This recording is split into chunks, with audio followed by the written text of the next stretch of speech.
All right, we're on Negaim, Perek Gimel. Third Mishnah in the third chapter, Masechet Negaim.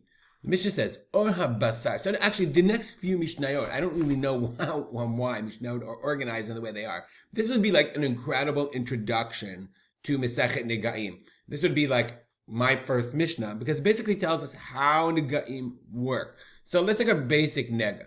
Says the Mishnah, Or HaBasar, the flesh of the skin of a flesh, Mitamei b'shnei shavuot, ubishlosha simanim. So it can become tamei over the course of 2 weeks and 3 possible indications, 3 possible manifestations. 1, b'se'ar lavan. So remember, or basar, if you have this white spot of the different colors that we learned. So, but it has to have b'se'ar lavan. Either it has to have white hair, ubimichya, or it has to have, in michya is an area of healthy flesh on the inside, ubipiseon, or spread. How does that work? So, and this, by the way, is like, would have been helpful to have at the very beginning, as I said. If they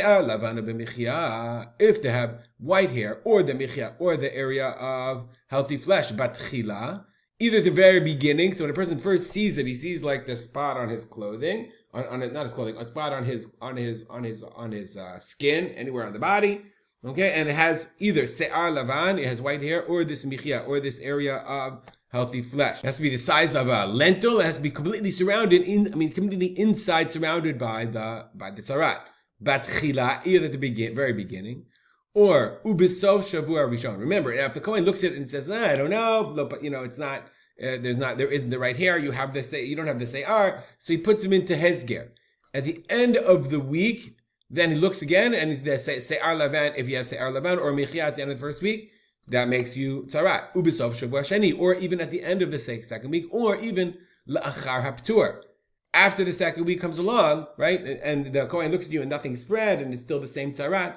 After 2 weeks, the Torah says, yeah, that's it, you're pure, you're off. But then if you come back and you say, oh my gosh, the white thing stayed, but then it got white hair, or it got michya, then I'm putting my arm, you can't see, or you got michya, then you got tzaraat. Ubit pisyon, and the spread, that's Besov Shavua Rishon, right? Even if it didn't have white hair, we learned, after the first week, Ubesov Shavua Sheni, or even after the second week, or La'achar Ptur. So therefore, the spread can be not at the very beginning, because you wouldn't know if it's spread or not. You threw at the beginning, the Kohen measures it, looks at it, checks it, and then after a week, if it has spread, you're up the creek, you're Tameh. And the Mishnah says, that's what the Bartudura says. Pishyon enu b'tameh ad sof shavua rishon. Spread is only at the end of the first week or the end of the second week, and ula'achar haptur the sof shavua sheni, even at the end of the second week when you're patur k'she'amad be'inav, when the tzaraat amad be'inav stood in his eyes, meaning it didn't change. Uptaro, the Kohen says, you're off the hook. Imach pasha choser v'choto. If afterwards it spreads, you go back and choto muchlat, you become tameh. Okay, u'mitameh b'shnei shavuot. Tzaraat of the body happens in over 2 weeks. Shem shlosha asar yom, 13 days. Why? Yom shvi'i shel shavua rishon oleh lekan. That's what we learned before. We said if a person comes on Sunday, well, let's start on Monday, because remember then the 7th day would be the 9th.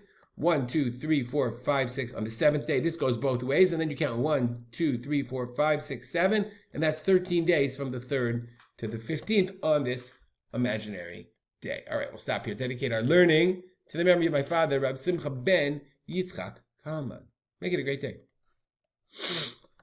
Make it a great day.